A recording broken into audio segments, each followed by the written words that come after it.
Alright, ready to start the 6th turn of August 1914. The Germans just withdrew 26 points of infantry and a couple points of cav that they had fairly close to Army Center 2. They had to do that. I picked any old units because it doesn't seem like the game really allows you to take the desired units out of play, and that's going to cause a confusion issue, I guess, with the upgrades.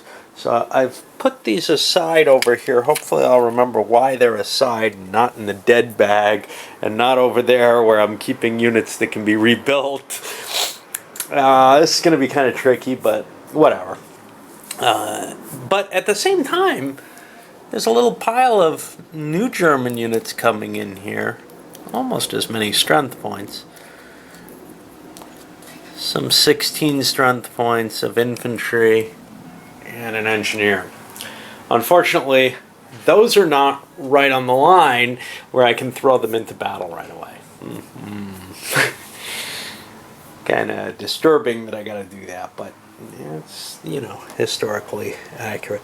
I'm probably going to slam this Namur again with a combination of guns and troops, although I may push forward with those troops and just leave it to the guns.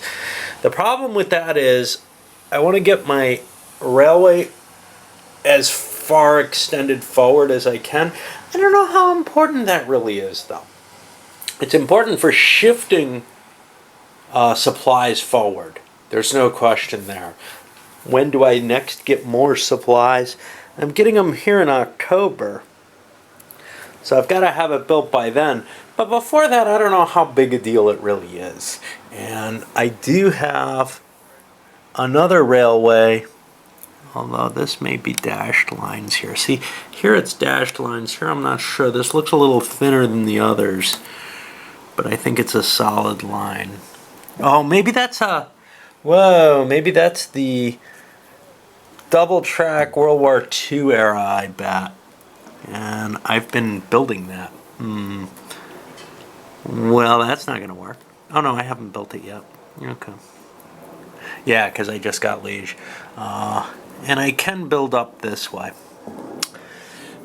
The World War I, World War II map combination, I think that was a bad idea. I don't know. I can understand having to produce less stuff, but it kind of makes it a little busier than I'd like. Alright. So we saw this happen with the British here, where the Germans got a breakthrough. I'm going to show you what happened with the French as well. This was an attack here. About 80 strength points of Germans, all supplied, hitting 10 strength points of French. That would be tripled to 30. But what's happened is that after rolling the German losses, they're doing 13 losses. Now that's more than 50% of these 10 strength points. So they have to withdraw. Since they have to retreat, a required retreat, their strength is not tripled, it's going to be doubled, and now they roll to see how many casualties they do. They're also going to lose their strength points because 13, well, let's see. 13 divided by 3 times 2, they're going to lose 9 of their 10 strength points. That's pretty hefty. They're taking a big hit there, even with the withdrawal. Okay, and I'll figure out what they do. It's going to be an insignificant value of damage to the Germans. Now, I can attack Namur kind of at my leisure here. I have been told, like I said, I should do that to Liege. Well, I'm not in that kind of hurry there, but with Namur, I really needed to get my rail lines constructed by my reckoning. I may be wrong about that. But basically, these don't generate zones of control, so they can pretty much be bypassed. I've just ringed it with a ton of artillery pieces here. I've got to pay the points. It's 38 strength points of artillery, doubled because I'm attacking from more than one hex here, using pure artillery fire. That's going to be, well, 4 goes into 38 about 10 times. I can split that between the first and second. I'm going to Well, can I get it all with the second? 1, 2, 3, 4. 1, 2, 3, 4. Yeah, I'm going to take all 10 off the second because they have a lot of supplies left. So that ends up at a 76 strength. But here, more than this, so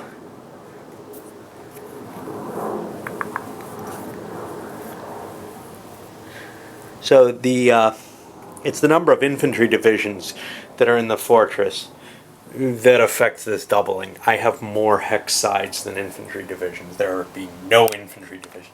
So I didn't actually have to surround it for that. But what I did get from surrounding it is somewhere or another. I got 1 added to the die roll for each hex side through which artillery units. Well, that's 4. That's the limit, even though I've got 6 hex sides that I'm attacking through. There's no terrain there. The fortress can't fire back. So I'm on a big table against it. And this is how I want to reduce all the fortresses as I go. But it's a slow process, and I may not be able to do that everywhere. Okay, so let's see what we get. We roll the mighty 1. I had been rolling really well. So that's only 5. And now the 26 table. I only do 7 hits to it, so I'll get a 5 there. The Belgians don't have demoralization levels, so I'll just replace the... Incidentally, I'm doing the same kind of thing here at the fortress underneath this.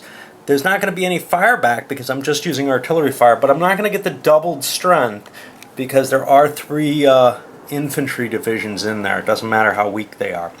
I will get a couple of pluses on the table though, and I don't know if they get a terrain advantage there. I seem to remember they don't.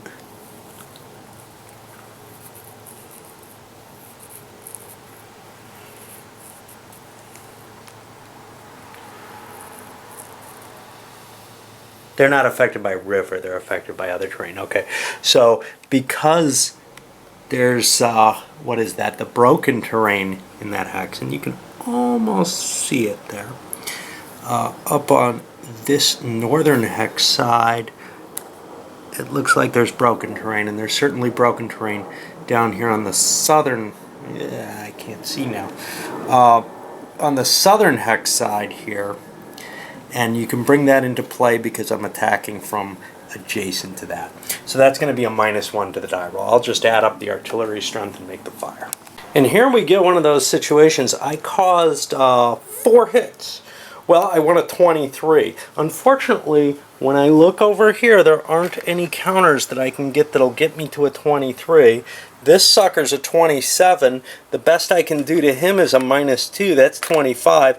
Flipped, he's a 21. So I end up taking more losses for the French. One of the few cases with the actual units this isn't going to be the case. And I pay for that. That's going to be, what, 6 demoralization points because I actually did take those losses. Kind of a painful situation. Plus, no chance to fire back. I'd have to have artillery in that hex to fire back. The fortifications themselves don't include any artillery for some reason.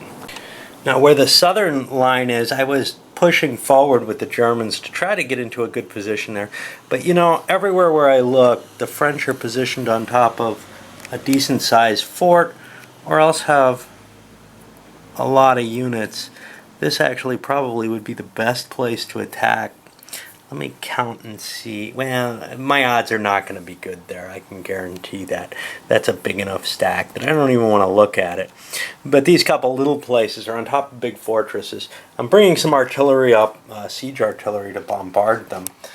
I don't have much hope of breaking through there, but I do have a hope of bleeding it a little bit and maybe distracting the French. I do have a significant amount of troops there, so I could punch through. Now I'm going to do some resuscitations. I've gathered up some units here. So I've got 2 strength points here, and this has an 8 circle on it. And this has an 8 circle on it. Oops. This has an 8 circle on it too. So they're the same type of thing. I have only 5 strength points there, but I can combine those and make a 7-point unit. That'll reduce the amount of counter mess that I have. as well as, you know, this is an extra step, a half step. So I'm allowed 6 divisions in a space. Well, that counts as a half a division. So it gives me a little bit of flexibility, a little bit more density to my forces. Maybe it gets rid of some flexibility, but it's really not a big deal at this point. And I can always use my replacement troops to rebuild these things. So these are only 2-pointers. Maybe I want them, but with their slow speed, etc., hey, I just want to feed them into the bigger units. Those are better for an offensive anyway. The littler guys are kind of cool for defense because I can spread them out and even out the troops more. I don't know how much I'm willing to really focus on making sure I have even strength across the board, though. Got some more reinforcements coming on the board, some French Moroccans, some troops rallying to Paris, Marines, and then some English as well up here at the port. I'm ready to stiffen the BEF a little bit. I don't know. Well, the Allied situation has gotten kind of tricky here. I've got another unit I can pull into play. Let's get this up there. 1, 2, 3, 4, 5, 6, 7, 8, 9, 10. 1, 2, 3, 4, 5, 2, and then 3. I can't move up into zones of control, and that cost me my 7th rail. I used a little bit of rail movement there. I'm never using the full amount, which makes me feel like I'm kind of wasting something, but well, it means I got more units on the line because the French can't put themselves into the line. What I had to do was fall back from here and try to stretch the line up. You can see I had to leave, I don't know what that town is, Metz? No, it's near Maubeuge. Metz fell already over here. Anyway, and pull back with the English, kind of down south to make them bridge the gap there. Some extra troops up in the north a little bit. The English cav is up there. And basically, I'm not expecting the thrust to be to the north.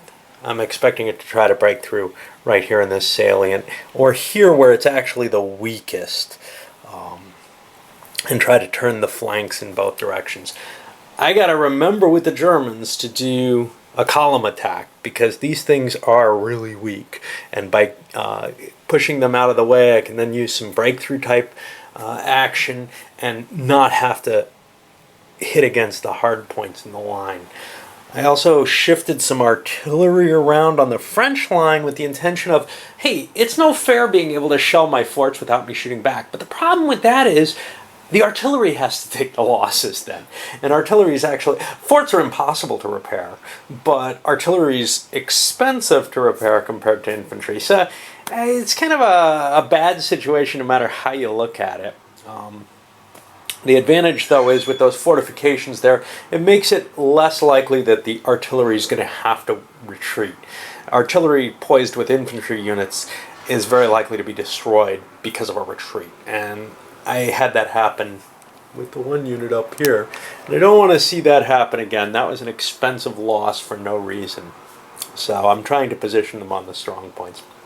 I think that ends my Entente phase. I don't really want to attack, you know. I mean, there's no real compulsion to do so anymore. There's some places where the German line doesn't look terribly strong. Like I could get an attack off here and maybe cause more damage than I take. But I can't afford the losses as the French.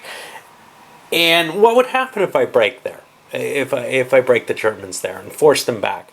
Do I really want to be there? No! So, you know, it's kind of a, well, my supply points are good for a while. I don't have to worry about losing the game from them. And I want to stretch my line and create some strength wherever it is weakest right now. Part of what I'm doing with that, I'm shifting some of these units off the line in the south and planning on pulling them back. Some places I've got headquarters that are recombining. Oh, I can do that. In order to create some bigger units and fling them up there. I've got to try to protect this because right now I feel like Paris is not going to fall, but the line going through to it is very vulnerable, and I don't think it's a pretty thing for the French.